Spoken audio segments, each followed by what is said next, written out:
All right, what is up, everybody? Welcome to the Eddie Live podcast, episode number 273. I'm here with BlckTeeth.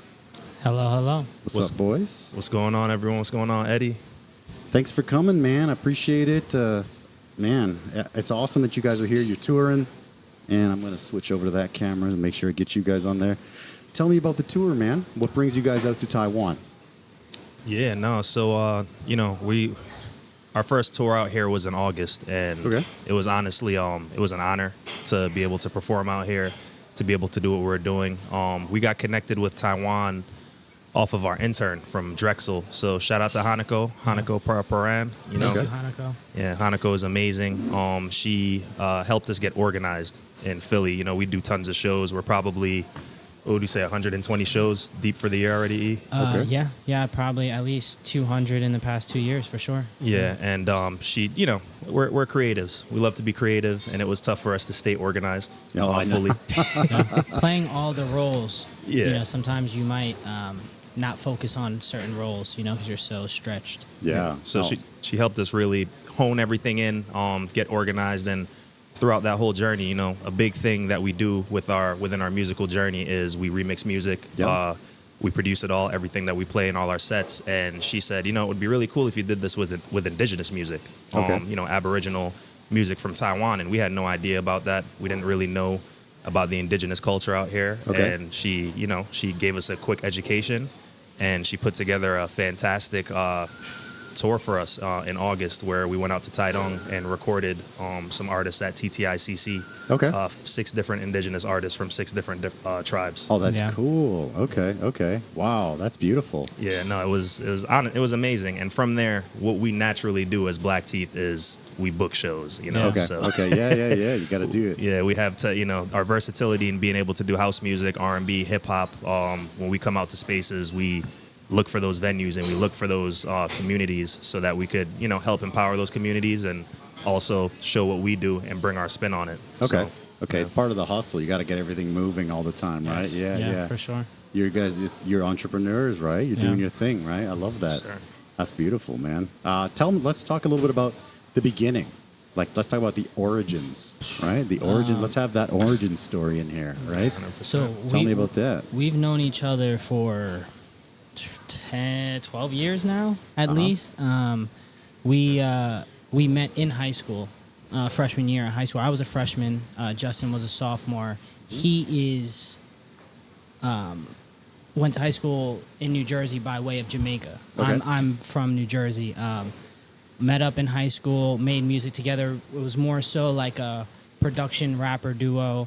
Justin was more of an engineer and rapper. And then from there, we made music for years at that point.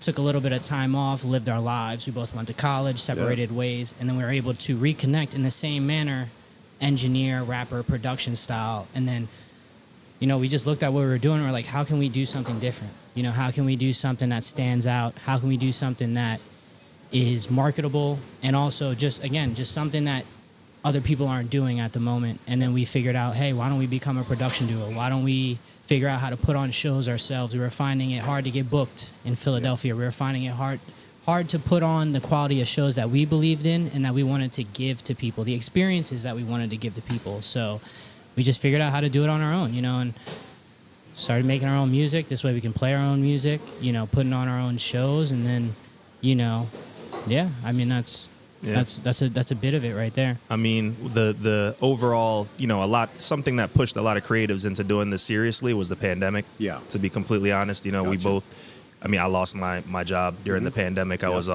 in events for about 10 years. And, you know, if you're in events, that's one of the first things that gets out of here. Yeah. And we had luckily reconnected about a year and a half before the pandemic. And we were cultivating what we wanted to do with BlckTeeth. So when the pandemic did happen, it was kind of like that. Oh, well, we're out here now. Are we going to go look for something else to do and keep doing this on the side, or let's see if we could put this all together and make a career of it? And we started doing these rooftop events at this rooftop spot that we had in Philly. Okay. It was, you know, during the pandemic, so, you know, a lot of people weren't really doing events, you know, but it was an open top space so people could feel safe. They could wear masks if they wanted to. They didn't have to if they didn't want to. Okay. And we're able to help. We did a lot of big vendor and independent music artist events. So Uh-huh. we'd bring out all those vendors that lost the opportunity to be able to sell their products. Yeah. They were then able to do that at our shows, and all the artists who had momentum and had that momentum just halt, they were Yeah. able to continue and keep putting out content, keep performing in front of people. And that just snowballed into what we're doing now, which is, multiple bookings from multiple different facets of the entertainment world. And that's always what we wanted to do. It was Okay. really a pleasure at that time too, where so many artists were like seeking some type of avenue, some kind of outlet during that period of the pandemic. And it was really rewarding to be able to give artists in Philadelphia, a chance to still be active, still showcase, and still network, and still meet other people. It's just a dope moment.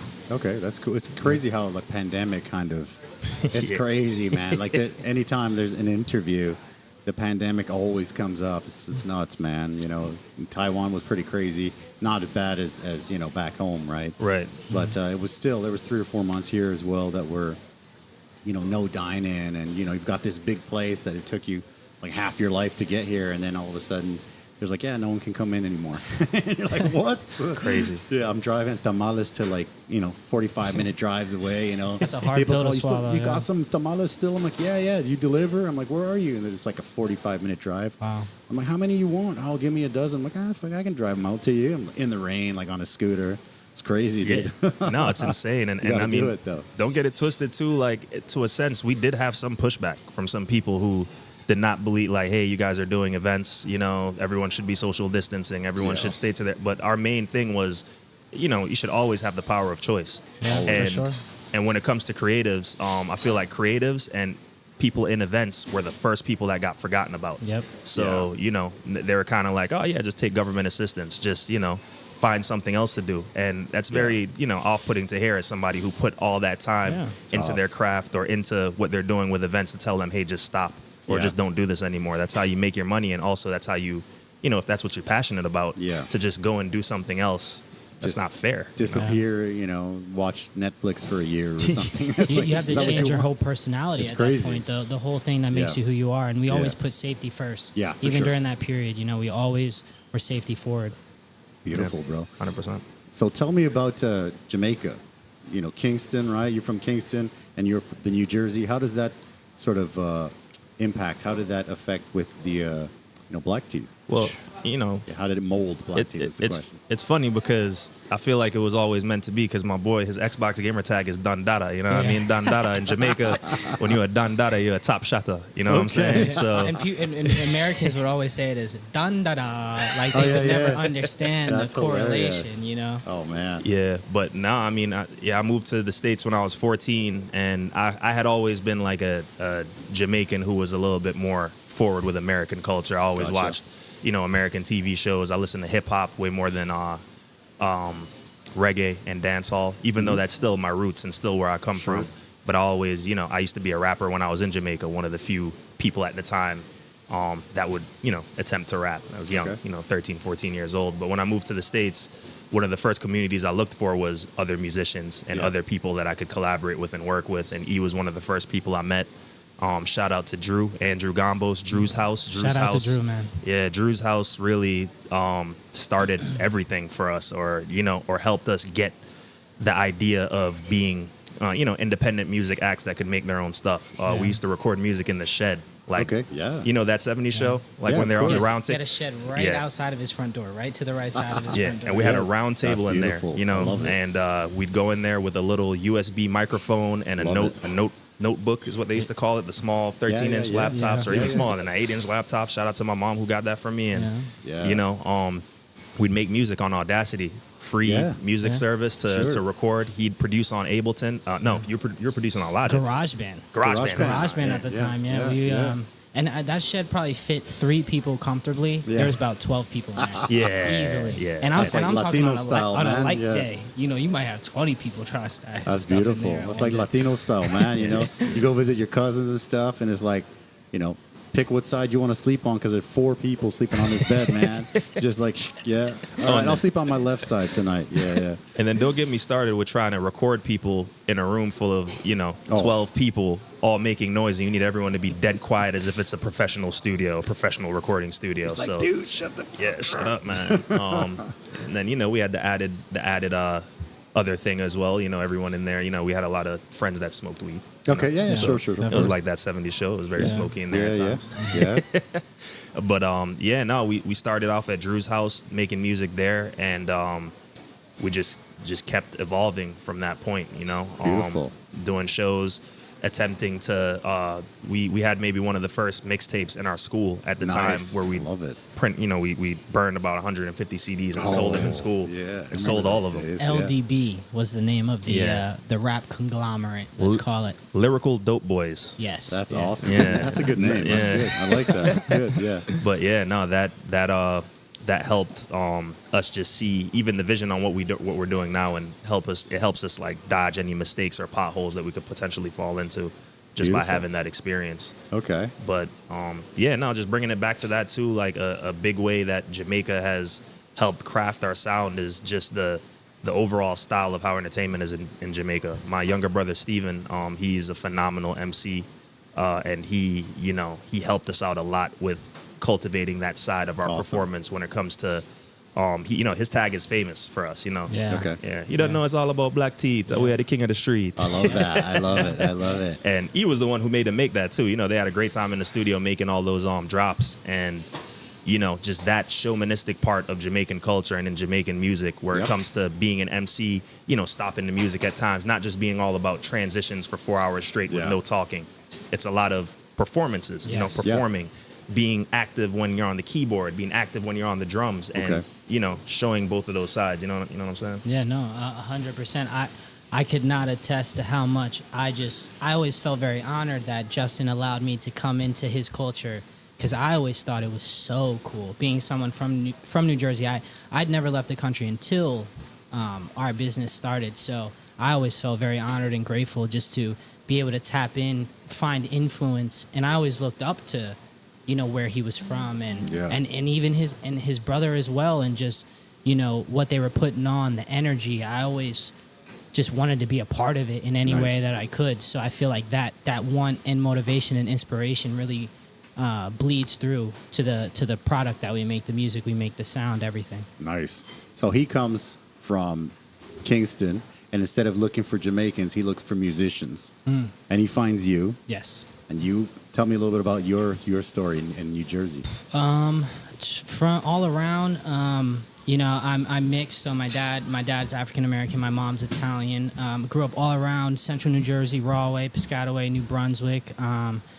Just grew up in really, it's not New York, but I feel like America is in general a melting pot, especially any extension of the East Coast, New Jersey, New York, even down to Philly, Baltimore, all that whole area is just a melting pot. So I really just feel like an amalgamation of all the cultures, musical influences. My dad and my mom were very eclectic in what they listened to, from hard rock to Detroit house music to, Creed to Tupac to, you name the artist, and I grew up listening to it. So I think, I was always a sponge for different cultures and just different styles and swags. And I think I've just been someone who just looked up to cool stuff in general, never really felt like we needed to put ourselves in a box, or I needed to put myself in a box whatsoever. I feel like just, appreciating and paying homage is a big part of what we do, you know, and just being grateful for the inspirations and the different cultures that have made our music what it is. Okay. Yeah. Beautiful.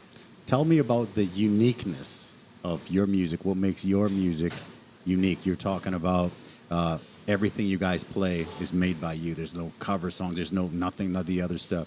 Tell me about the uniqueness of BlckTeeth music. Well, it's also like a testament to what you just said. It's really it's a combination of what we grew up on.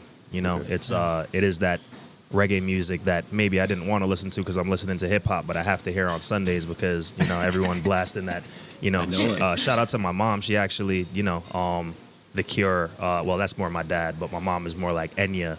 listening to, you know, a lot of different, you know, Guns N' Roses, all these different bands and music that maybe I didn't appreciate as much back then. But it, you know, it's all, you're soaking it all in as you're growing up. Those are your formative years. And, you know, now when we're making music, we don't operate within any parameters or boundaries.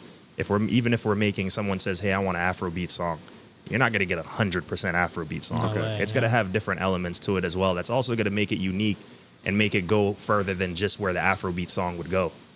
You know, so yeah, no, it's really just a combination of everything that we grew up on, and trying to push those boundaries and trying not to stay within a box.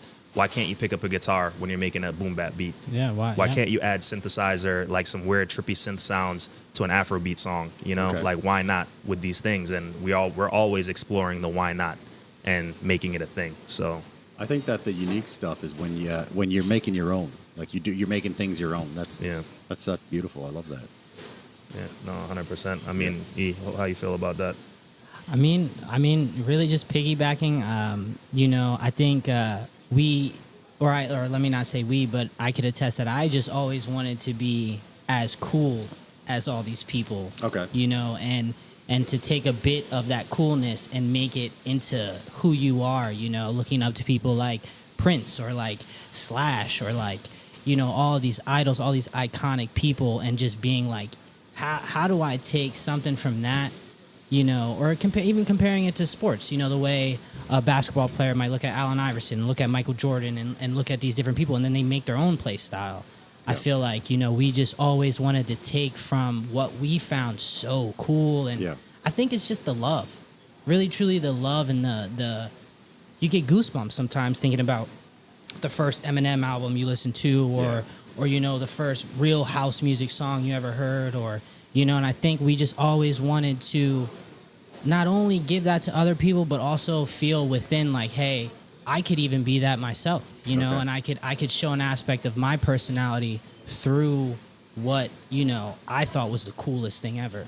Okay. I remember when I grew up, we were visiting some cousins, and I had just been to the store, and I just bought, they just released The Chronic. Dr. Dre. Wow. So I'm a bit older than you guys, Oh, we love The Chronic. The Chronic, right? Yeah. And I'm like, I'm just going to listen to a few songs to put in a CD player. I'm just going to listen to a few songs.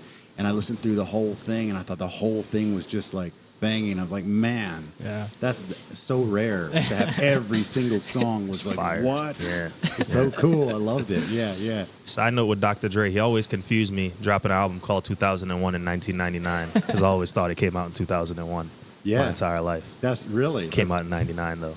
That's hilarious. Yeah. I learned that maybe like 4 years ago. Like, what? It came out in 99? It's called 2001. He actually had one called Concrete Roots in there in the middle somewhere, which was kind of it was a weird one. You know, people would come in and be like, hey, I got the new Dr. Dre. And you were just like, well, it was so different. And it was kind of it was weird. It was a funny one. But yeah, man. So classical music, you started as a saxophone, right? Yeah. Is that correct? Okay. Tell me about that. Sixth grade. Just started in concert band. Started playing tenor saxophone in concert band, and then you know, went all the way through high school with that. Was in marching band, was in jazz band. Nice. Concert band again in high school, and you know, that just led to being able to read sheet music, just know the ins and outs of technical music, you know, and then that was always something that allowed us to differentiate ourselves as producers, was just, you know, just that technical musical knowledge. Yeah, you know, sure. the like orchestral knowledge, being around, you know, your composer that's putting together a clarinet section and a saxophone section and percussion and drum line, and just being able to hear those layers and hear how someone in front of that is putting that all together, and still, you know, you're going to hear one thing as an audience member, but there's a reason why you hear it as one thing, and that's just because of layering and just because it's all full of intention, you know. And I think we've brought that to our level of mixing, our level of just being able to add so many different aspects and layers to our music. But yeah, that's just And you try to incorporate that into the music, into all of it, or is it like, this could use this and that could use that? Yeah. No, I mean, I think it's more so has helped us in the way of like Justin said earlier, of like, why can't we bring a full marching band into a 2-man team. I mean, we're bringing a 10-person band into a 2-man team, and we're very grateful for technology nowadays because it's allowed us to do that. But I mean, you look at us, and we if you didn't know it was 2 guys, you might think that's an 8-person band. Okay. You know, Nice. And that type of mindset and vision has allowed us, you know, to just take our live performance to a whole nother place. Beautiful, beautiful. And you started as a rapper, Yeah, right? And transitioned sort of into production. Yeah, 100%. Tell me about that, man. I mean, it's crazy. Like growing up, listening to the hip hop I listened to. Shout out to my cousin Davey. Nice. You know, it's always these people in your life who you could kind of identify as like who introduced you to something. And he introduced me to a lot of hip hop. Okay. He had, you know, the shoe boxes underneath his bed Love it. with all the different albums in it. You know, I'd go through the albums. And right before I moved to Jamaica, I believe he introduced me. No, it was before I moved to Jamaica, a couple years before, but he had introduced me to Kanye's music. Okay, yeah. And being able to, you know, watch Kanye at that point in his career. You know, we know Kanye's a little different now, but early right? Kanye, Like, you know, like, he's what is it, The Wire? Beyond yeah, the Wire, yeah, through right? the wire, Through the Wire, wire, college Yeah. dropout. I mean, Yeah. that guy was super passionate about being a Such a- producer, that's a but good be one. like getting people to take him seriously as a rapper. Yep. It's like people would not take him seriously as a rapper. They'd be like, "Oh, Kanye want to rap? Let's just get some beats, or let's get Kanye in the studio to rap so he could give us some free beats." Yeah. You know, so like even with me wanting to be a rapper, I always wanted to be a rapper producer. I always wanted to make my own beats. Always Nice. had, you know, sounds in my head and beats in my head that I wanted to make, and I would have to use, you know, shout out to E for being a tool for that outlet for many years for me. You know, and I could also really attribute a lot of my production qualities and skills to him because I did learn from him, you know. Okay. Of course, I always had certain things that I knew myself with production and that and certain ways that I wanted to apply the production style.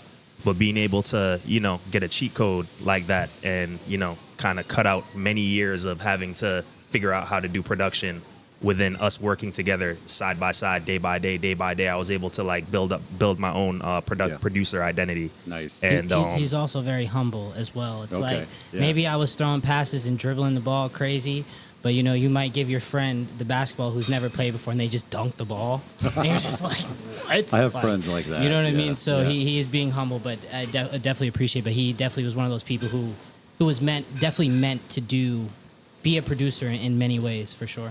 I remember in high school, you know, I started working out, and one of my buddies who was about my height, a little bit thicker, and, you know, after about a year, it took me long. I was a super skinny guy. It took me a really long time to get up to be able to bench, you know, like 45-pound plates on the side. You're in high school. You're like, yeah, you know.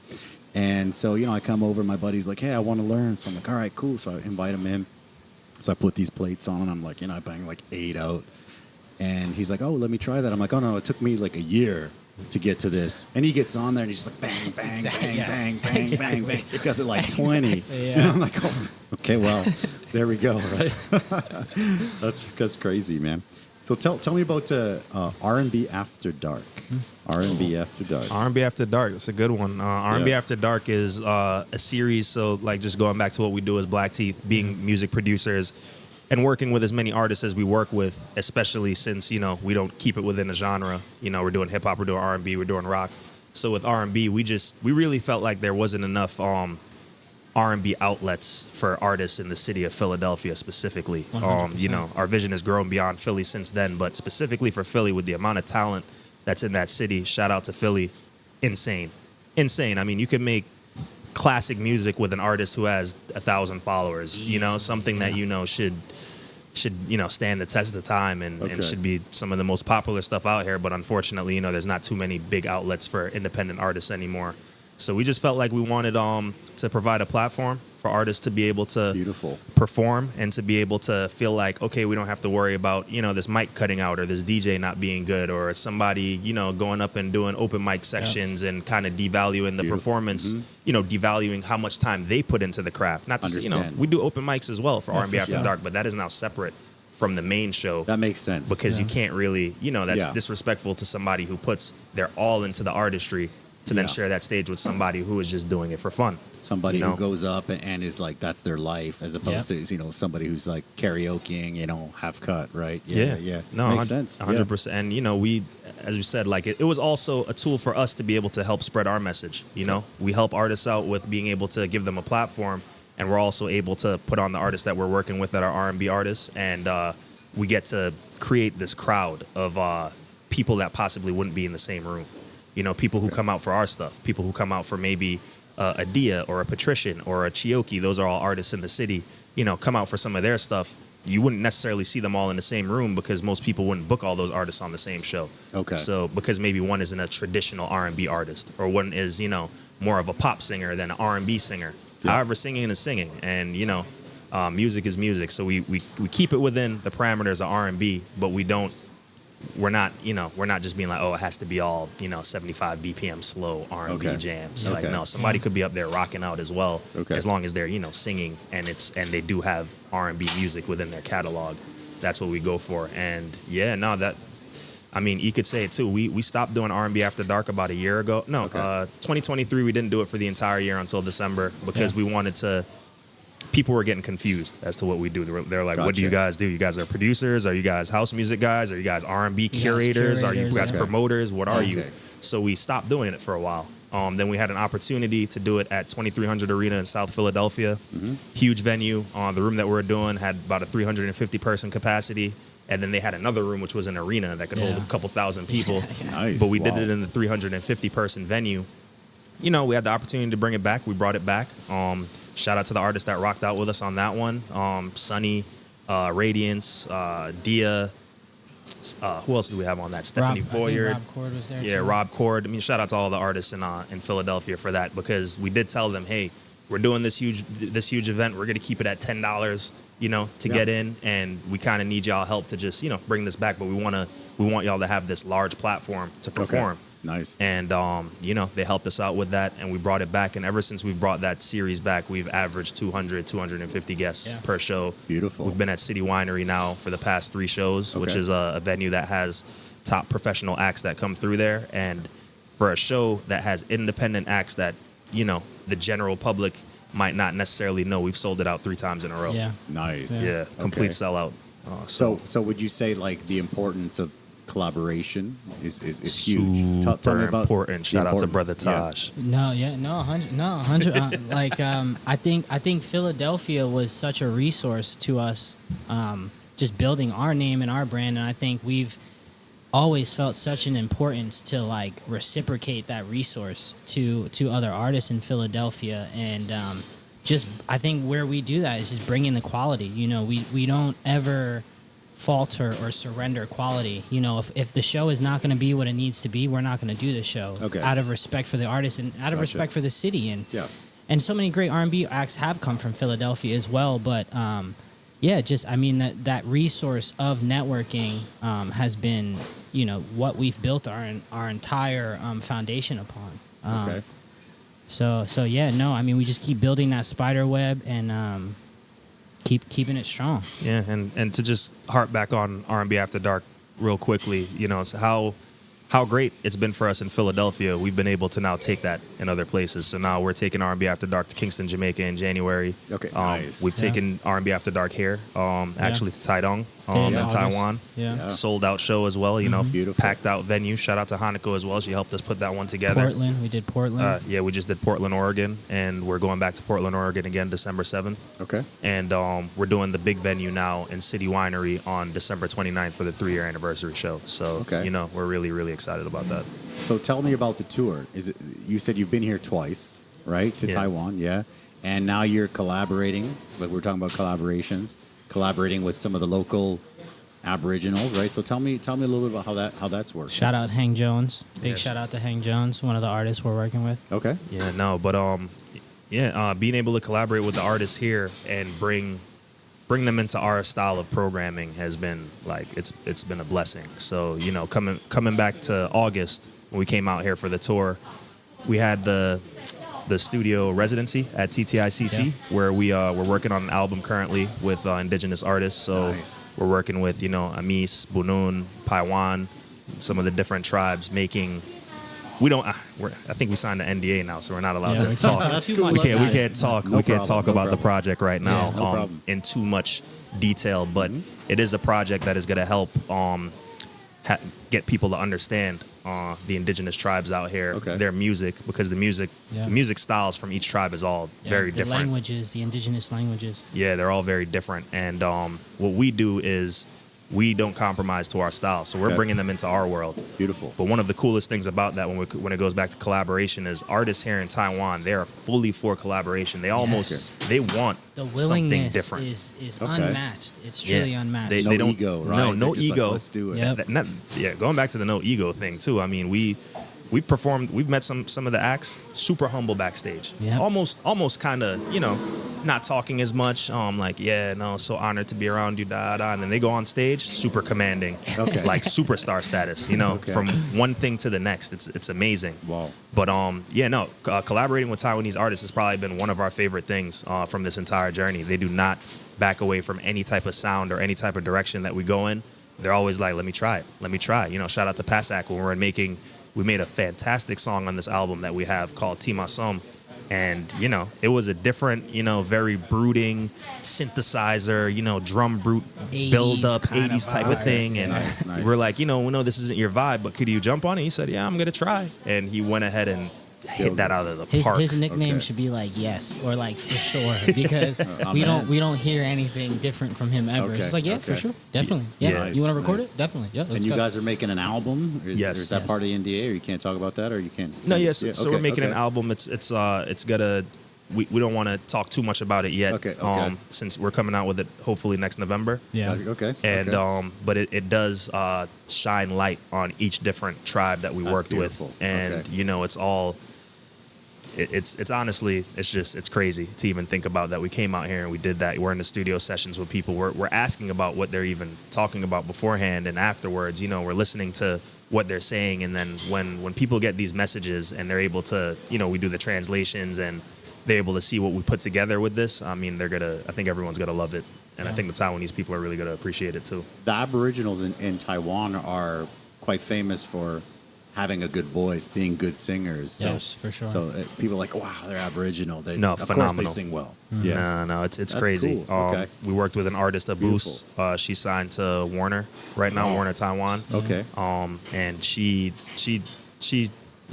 surprises us every single time. Not even surprises us, but she's her phenomenal. professionalism, and it doesn't turn off. Whether you're hanging out as a friend, you're recording a music video, you're recording as an artist. Her professionalism, it never turns off. Yeah. Okay. But the talent out here is crazy with singers. And as you said, I think that's probably something that comes from, I guess, back in school. They do a lot of. I mean, can you tell us a little bit about that too? Like, do you know anything about the Taiwanese culture when it comes to like how their upbringing is when it comes to music? I know that the Aboriginals they have a lot of singing, right? And a lot of their culture, similar to Aboriginals back home, right?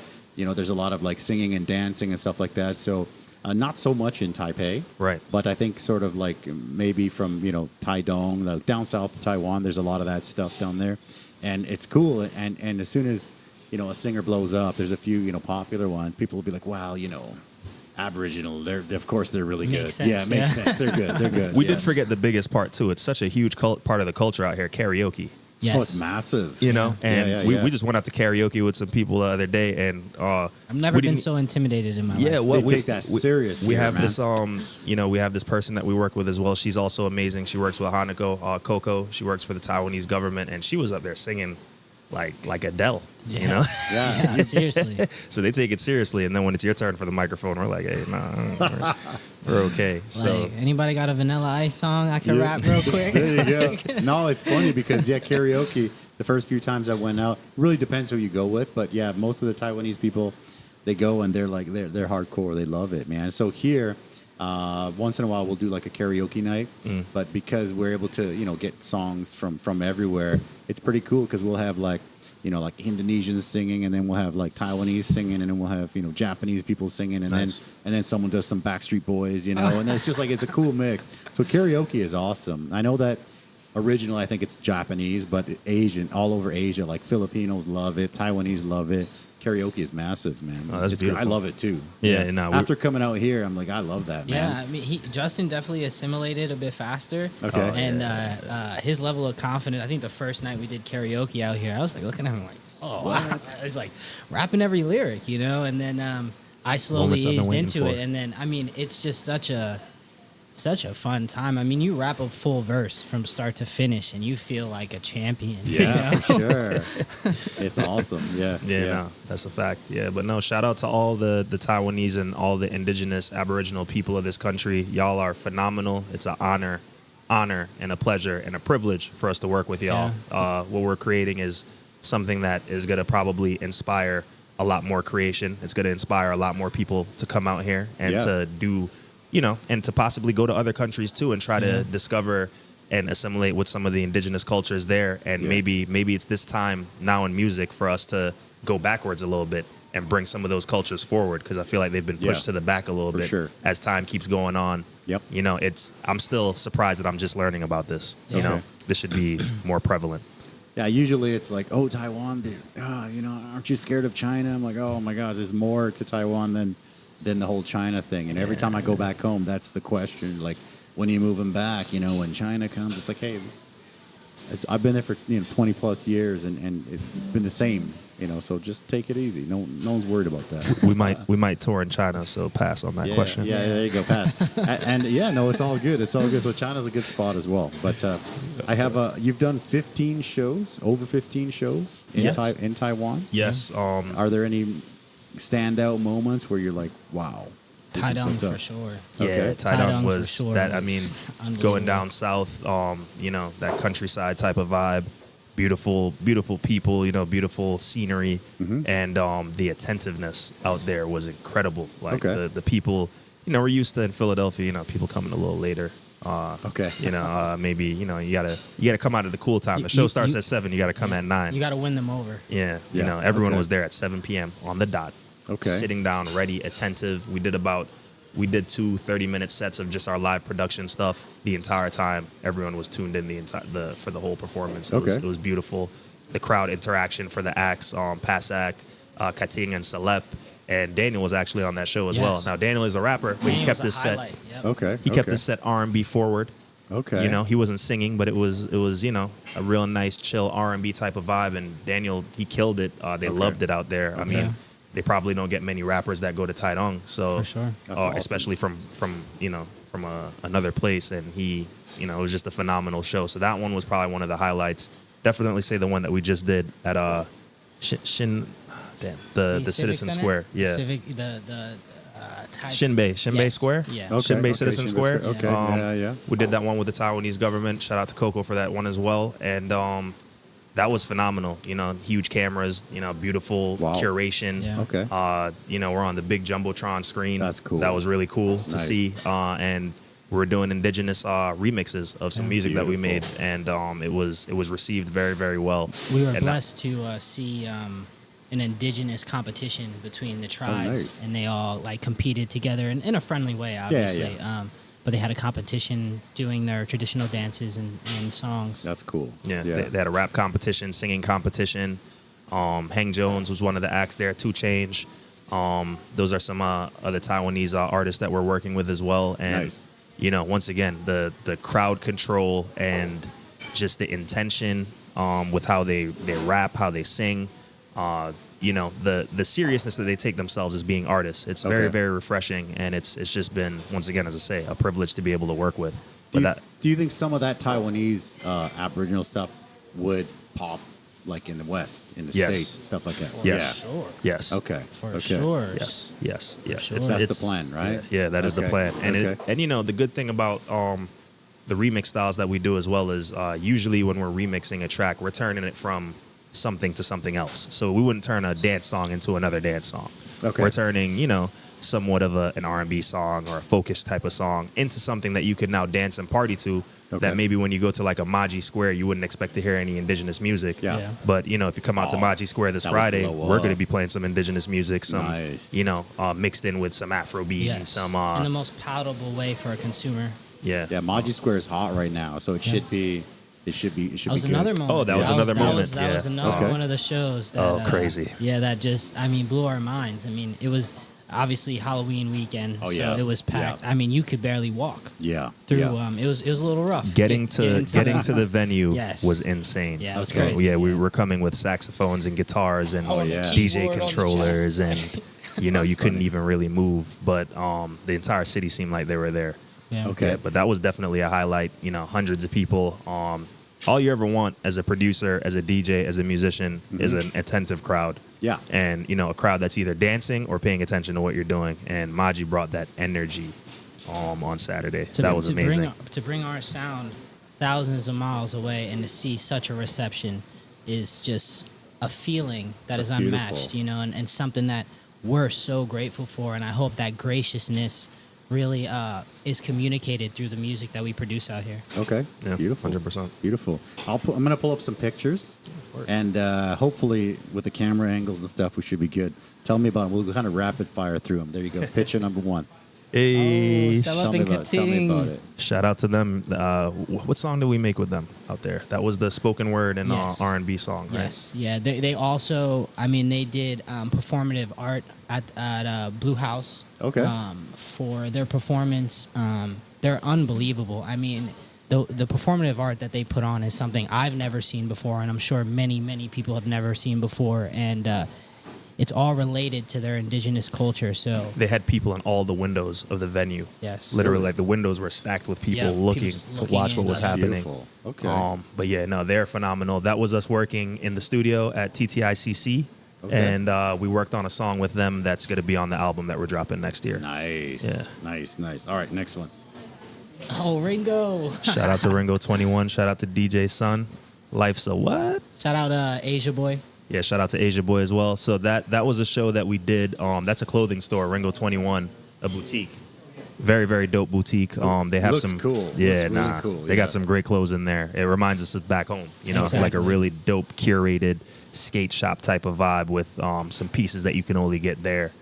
And so DJ Sun, that's the guy right next to Hanako. That's Hanako right there, Yeah, throwing shout up the out Hanako. BlckTeeth, the Okay. one that put together the first tour for us. Gotcha. But she connected us with DJ Sun, and he had this idea to do. Well, he does it there. He did it there once, but he does it in many different locations where he sets up and does these live streams at Nice. at spaces like cafes. And, Awesome. Sometimes he'll be doing a live stream where someone's welding behind him. Yeah, and he's he's an doing a insane DJ talent. set. Yeah. Yeah, What? he's That's phenomenal. cool. He's Okay. phenomenal. He's crazy. Anytime we talk about DJ Sun, someone's like master DJ.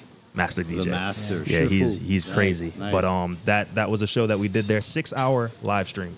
Yeah. 6 hours. 6-hour live stream. Damn, okay, Yeah, okay, nonstop okay. music. Non-stop playing. Us going back and DJing. forth with DJ Yes, Sun, yeah. making Wow. music live, having Okay. people pull up and freestyle and rap, and We could have that went was- 12. We could have went 12 for Yeah, sure. we All could have went day, 12 baby. hours. We could have Yeah, went all 12 day. for Nice. sure. That was Okay. one of the highlights of our tour last time as well in August. Okay, beautiful.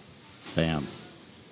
Yeah. More from Ringo. Is that the same place, right? That is Yeah, Ringo. that's Yeah, right. that's Ringo, DJ Sun yeah. going crazy right there. And once again, shout out to some of the people in that photo as well. That was our first time ever meeting a lot of the people that came out to that show, and they actually pulled up to our show at Maji Yeah. Okay. last weekend. Nice, A nice. lot of people from the last tour sent us messages like, "Oh, so happy to have y'all back here. We're Okay. coming out to this show. We're coming out to that," and that's just a testament to the support and just how dope the people of Taiwan are. Beautiful. I love it. Yeah, yeah. Well, we could talk about Taiwan all day, but let's Yeah. keep going. Yeah. Yee. Hey, sold dark. out dates. Let's go. That's R&B After Dark. That is actually this Friday in Yes. Philadelphia. So this is this Oh. Friday. this is going to Okay. be the first one that we're not there for. Yeah. So Oh, okay. Yes, Yeah, exactly. Yeah. we have a trusted team. Rachel, shout out to Rachel. Yep. Shout out to our interns as well who are working with us, our brand new interns. Shout out to Daleks, another person who helps us out a ton with our Okay. events back home. We but couldn't do this without these people for yeah, sure. we could not do this without these people. But that is that show's been sold out for 2.5 weeks Yeah. now. Shout So- out City Winery and their staff as well. Okay. Yeah. But that is R&B After Dark in the Loft at City Winery. All media and all stuff that you see R&B After Dark related is also made by us. So, not only are we on the music side, we're also on the graphic design side, video editing Okay. side. We, Yep. once going back to that creative thing, as a creative, you got to do everything. Gotta do it. I Yeah. think it shows success when it's still running and you guys are on the other side of the world. That's Yeah. amazing. Yeah. That's Yeah, amazing. That man. is beautiful. So We're also cool as having that. we're having R&B After Dark as well that we're doing with Core Cultural, Ivan from Core Cultural. Oh, nice. And Okay. and we're Yeah, doing it yeah, with yeah. the Knights as well Yeah. from the Knights, the basketball team out here in yeah. Taiwan. That's on November 8th. At the venue. At the venue, yeah. We have information about that one on our page. But that's going to be a phenomenal event. There's only space for 150 people. So The if you type haven't of got your show that ticket we're yet, grab your bringing- ticket. The type of show that we're bringing is something we've never done before. Okay. Something we've never brought to Taiwan before, and something we're, elated about. The type Nice. of excitement for Yeah. the quality of show that we're bringing November 8th. I'm almost getting goosebumps thinking about it. Seriously. Nice, man. Nice. Hold on. Next pick. I want to get one of these because I want to get you one more beer. Oh, appreciate you. One more. Yeah. Beautiful. Okay. Next. Yeah. Hey, thanks, that is brother. our tour flyer, our tour poster for this current tour that we're on right now. Shout out to Jojo Gab Film for the shot. yes, Jojo. He's a phenomenal photographer back in Philadelphia, and he was the one that created that image for us. Okay. And that's the flyer that we came out with to announce our second tour out here in Okay. Taiwan. Okay. Yeah. I have a question about that, but let's finish the pictures first. Hey, shout out to Ooh, Marcus. another highlight. Too many highlights. Yeah, It's DJ. cool. It's all It's cool. highlights. Yeah, highlight. The highlight show. Let's go. Yeah, the highlight show. I take a walk down the street out here. It's a highlight, right? Yeah, no, DJ Marcus. That's the one. Do you know Marcus by any chance? What's his Marcus Aurelius? Yeah, Yeah, Marcus Yeah, Aurelius. he's like Yeah. one of the most famous DJs I think out here. Yeah. Oh, that's for sure. beautiful. Yeah, Well- Mark is a great dude. Yeah. Once again, shout out to Ivan, the master dot connector. Yeah, That he guy is. knows how to put two people in a room who should be in the same room. Okay. And then watch the magic happen. So, he's amazing with what he does, and he connected us with Marcus, and Marcus put us on the Dam event that he had at his Beautiful. new pop-up spot at Maji. Okay. And then we said, hey, we'd love to play at Tiger Mountain. He said, the show ends at 5 a.m., but if Yeah. you guys want to do, 5 a.m. set, we'll extend the show for an Yeah, we'll hour. be there, yeah. Add you guys an official act. He said, I can't promise how many people are going to be there because they'll be partying from 8 p.m. Yeah. all the way until. The But we said, hardcores. hey, yeah, the We hardcore. should start calling Ivan the Spider because he just gets everybody in the web, Yeah, he whether does. you want to be or not, and he's gonna level up your networking, your Spider-Man. connections. Yeah. He is Yeah. Spider-Man. He Nice. is gonna, bring you in, and he's gonna stick you together with everything else that's moving, that's related or correlated to what you do. That's beautiful. That's one of the coolest things about Taiwan is all the networking and all that stuff. It's small island, but yeah. Got two more for you, man. Two more for you. Nice. Those are our dates for our shows out here in Taiwan. We actually do have about 5 more dates that we've added since we've been out since we here. got out here. Okay, yeah, okay. yeah. Yeah, so definitely head over to that page, blck.teeth on Instagram, and So check out some more of on the dates that we description- have. The description below, the links are in there, so if people Yes, want to check that out, exactly. then go check that out. That's beautiful. awesome. Thank you. Yeah, of course. My pleasure. Yeah. One more. Last one. That was cool. I thought that stamp was cool. Hey, that's Hey. that's It's once just again. genius right here, man. Yeah. Hey, listen, we're both the geniuses with that. We're here. We love the graphic design. We love to make all of our own content. We come from that background. I mean, even the years that we were cultivating what we're about to do with BlckTeeth, it was hours upon hours of video editing. Yeah. Of E also used to have a podcast as well, Nice, and you nice. know how hard it is to edit a podcast for Good clips and God, yeah. Shout out Yeah. the pandemic. yeah, shout out the pandemic. A lot of time. We had a lot of A lot time. of time on our hands. Yeah, so over Yeah. the pandemic too, I did refine my skills with Photoshop. Yeah, you know you- what I mean? And yeah. we always just come up with these different things that we can make, and that's a stamp that we're actually going to be coming out with soon. Okay. BlckTeeth approved. Beautiful. That's going to be like our show stamp when you come to a show. Yeah. It says Oh, that's BlckTeeth cool. approved on Okay, your hand. okay. So Could probably get that made here in like this old Chinese kind of style thing. You can get that done, man. Because they Eddie, make that happen. Make that happen. man. yeah, we Make could that happen, actually. man. You know what? In Taiwan, they do the this like they call it a chop. Like back in the day, they didn't use well, even still now, they don't really use signatures. Everyone has like their little chop. So they have like they dip it in this sort of red ink, and they're just kind of like bam, and it's pretty. Yeah, that would be sweet. Actually. Yeah, that would be sweet. Okay, yeah. that'd be sweet. All right. We're gonna hold you to that, Eddie. We could do that. No problem, man. Yeah. So second tour in Taiwan, 15 shows. East Asia, talking about maybe other countries, maybe. yeah, definitely. Okay. We're looking at Japan. We're looking at Malaysia. We're looking at Vietnam. Yeah. Shout out to So Far Sound. Shout Steph out from So Far Steph, yeah. Sound. She wants to bring us out to Vietnam in November. We may not be able to do that. We do have some business to take care of in Philadelphia once we get back, but Okay. that is a next year thing that we're going to be exploring in 100% China, Hong Kong. That's somewhere where a lot of our peers out here have told us that we got to get to. So, they say there's a lot of people out there and they're all looking for something unique and different as well. So we do want to bring the vibes wherever we feel like we're going to bring value. I think the thing about China, people will always, people will say good or bad things, but at the end of the day, a lot of musicians that I know, they're like, you want to make the money, you got to make the big money, you got to go. You got to go because the population is huge. And yeah, that's just how it is, apparently. Do you know Tony Parker? I do, actually. The drummer. He's he's on tour right now with them out in China. I mean, they're all over the place, but even just seeing those 80,000 seat stadiums. That's normal for there. That's crazy. It's crazy, right? That's crazy. But, we tell him all the time, it's like, yeah, man, that must be like a dream come true, but it's just normal for him, On those big screens. Yeah, it's crazy. It's very, very inspirational. So very inspirational. So Asia first and then maybe world tour? What are you guys thinking? Definitely the world tour. The world is what we're aiming for, Beautiful. We do, as I said, just being out here in Taiwan, we did not expect to be back out here this quickly. Yeah. It was 1 month. We went back for 1 month and then we're right back. And what happened to make it so quickly? We loved the reception. You guys loved it. They loved you. Yeah. Okay. For sure. And also the people that, what we did with the Indigenous music, we're able to show people what we could do in real life instead of just, sending things through email or just sending over track files. We're able to show them exactly how we could palette this Indigenous, stuff that we're doing mixed in with our stuff. And love it. Yeah, no, we're able to spin right back around, do the event at Shinbei Citizen Square. And yeah, as I said, once you give us one show and it's in a space where we could possibly come back out here and spend a month, we're going to just put everything together. So Okay. Yeah. Beautiful. And you guys are going to be here for another couple weeks, right? Yeah, until the 17th. We'll be here. Yeah, so November you guys, 17th. You guys are gigging every day, or how does that work? Recording sessions every day, content every day. And if we have a free hour, we will come and perform for sure. Yeah, Okay. We'll be at depending on this typhoon, depending on when you listen to this, tomorrow will be Thursday if you're on the live stream or if you're listening to it today. But we're supposed to be at this place it's in live. It's live. Yeah. And what do you call it? Talking about we're Maji staying Square? right now. No, Shimending? Yeah, Shimending. Yes. Okay. We're going to be performing at Nomadland. It's this new space. We'll be doing a live stream there for YouTube.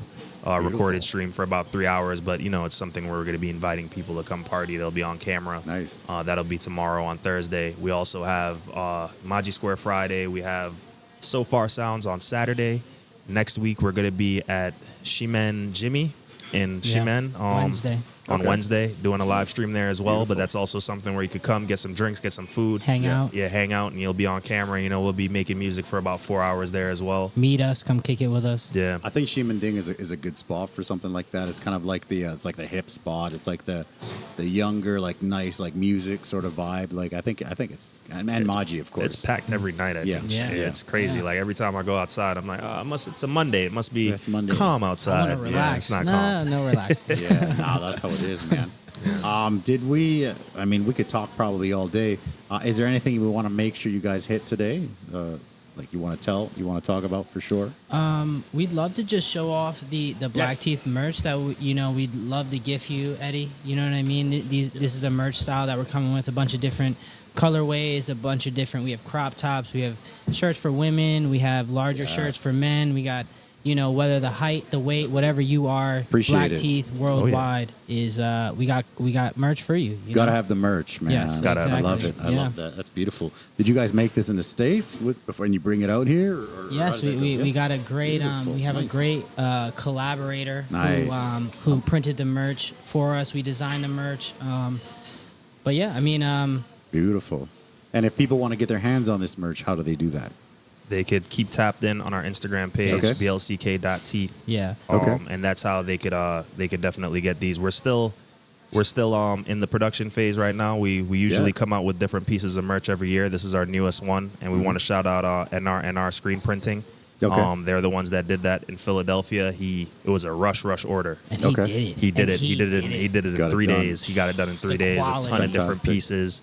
Yeah. NR Screen Printing. Shout out to Black Soul Summer for the connection with that as well. But they're another conglomerate out in Philadelphia that is they're all about collaboration. It's collaboration over competition is their motto. That's how it should be, right? Yeah, that's how it should be. Yeah, I agree. I love that. I love that. But at the end of the day, that guy, he was phenomenal with his quick turnover, the quality of the garments. Quality's nice. Yeah, I love the best quality merch. Beautiful. Yeah, best quality merch we've ever had. Honestly, we've ever had. This is our best piece of merch to date. Yeah, best piece of merch to date. So shout out to them for just everything that they've done with getting that merch out to us on time. Beautiful. Yeah, I'm honored to get my hands on a nice piece of limited merch out here. Yeah, I love it. Hell yeah. And we want to tell artists too, please, we know it's an expensive thing. We know it's probably one of the most difficult things to do. You're already selling yourself. You're already selling your work. It's like, damn, I got to sell shirts now too. I got to sell merch. But yes, you do. Yes, you do. Merchandise is, look at Grateful Dead. Grateful Dead doesn't even have to tour anymore. They could just make tons and tons of money off of their merch. Imagine what they're getting from Hot Topic every year. Dude, you see like... And make it wearable. Make it wearable. Don't just make it just about... Of course it's about you and about your brand, but make it something that somebody could wear stylish. as a piece. Somebody could go Whether out they and like your music make or it not. look good. Yeah. In Taiwan, you still see like a lot of like 12, 13, 14-year-old kids with like Nirvana shirts on and stuff. It's crazy. Don't know who a Kurt Cobain is. They don't know who it is, but they love the shirt. Smiley face. Crazy, It's insane. right? It's crazy, man. Yeah, so create something that, could possibly go beyond even your art form or, stand the test of time in an artistic way because merch is a huge part of how a lot of artists eat. Yeah, and agree. In the streaming era now where, we had 1 million streams this year that equated to $600.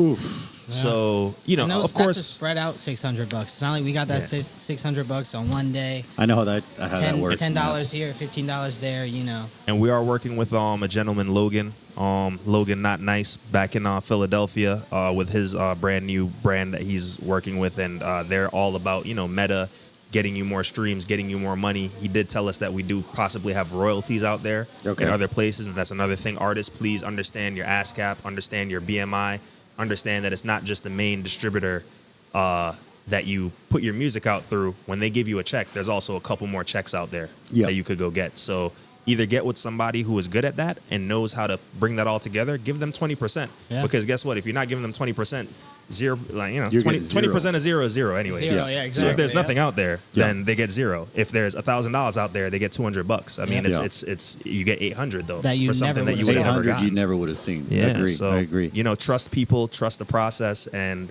just continue to use every outlet. You have to be a hustler when you're an artist these days. It's not, you can't just do just one thing. You got to be, if you're good at music in the studio, but you're not good at live performances, practice. Go to open mics. Go perform for free. Hone in on your craft, and just continue to, if you don't want to do that, then potentially go the other route and try and hook up with a major label or hook up with a manager who could do those things for you. But just know that, as time goes on, and now we're battling AI, we're battling music that, you could type in the type of music that you want, and they'll write a song for you with Adele's voice, with a beat that sounds like it's Timbaland, and it wasn't made by any of those people. So now we're competing with something completely different. So don't run away from honing in on your craft, because you're only going to have to get better. And we stand true to that as well. Yeah, and also don't be scared, because there's all those resources, AI resources. What you bring as a human being and your level of talent, creativity, commitment is something that a robot or a website or a corporation could never recreate. So never lose faith, because who you are, even your flaws, is what makes you valuable. You know, so always find that important as an artist. Some inspiration from BlckTeeth. Wow. I actually wanted to wrap it up with that, but because you guys said that, I wanted to ask you, how important do you think the ability to sell yourself is? It's almost more important than your talent nowadays, for sure. No, the ability to, what do they say? It's 10% talent, 90% all the other stuff these days in music. You still need that 10%. You could be phenomenally talented, but they're just saying the talent is just such a small part of that. And you do have to be able to go outside and, network, collaborate, communicate with people, talk to people. Even these days, a forgotten art form is the street team, going out and giving people something tangible in your hands. It's it's all Instagram and emails. Yeah. Don't be afraid to go out there and give someone your album. Physical. Give someone a physical QR code to find your music. Okay. That's honestly the coolest thing, is that with all this AI competition, you should do the things that a robot can't do. Makes sense. Which is go shake hands. Makes sense. Which is go talk to people. Which People is go love make people. connections, So, see it as an opportunity, not something that makes you weary of chasing a creative career. Okay. You know, see it as an opportunity to extend your humanity. Okay. You know, and make use of your humanity as a resource. Awesome, man. Fact. Beautiful, man. We've done like an hour. Time flies, bro. That was an hour? That was an hour, Crazy. bro. Yeah, Bro, yeah. that was an hour? We're even. I think we'll be Crazy. over an hour now. Just over an hour right now. Oh, that's insane. It's Yeah. crazy, right? It flies. Anything you guys want to say before we call it? We want to say shout out to everybody in Yes. Taiwan. Shout out to all the Taiwanese people. Shout out to all our connections, everybody that we've met out here. Shout out to all the people that are behind us right now. Philadelphia. yeah. HQB, R&B After Dark. Yeah, shout out to R&B After Dark, HQB. Shooting it, giving us some of the best video content we've ever gotten. Lord Nice. Mark Alexander, one of the Yes. illest photographers out there. Ever, yes. You know, there's too many people to shout out. We could do probably another hour of just shout outs. Just shout Yeah. outs. But that's just a testament to the people that we've met in this journey. You guys are all what make us keep going. Shout out and, you, Eddie. Wherever, appreciate it, guys. and Yeah. wherever we go, and as far as we take this, we're taking everyone with us. BlckTeeth. All the way. Thank you. Salute, guys. Thank you guys for Salute. coming. Cheers. Thank you guys for watching the podcast. Don't forget to follow these guys. Their links are in the description below. We'll see you guys next week. Appreciate you, Bye-bye. Eddie. Appreciate you. Thank you everybody for watching Eddie's show. We feel only happiness, don't feel any sorrow. Welcome everybody to watch more on his content. Eddie Live Podcast. Eddie Live Podcast.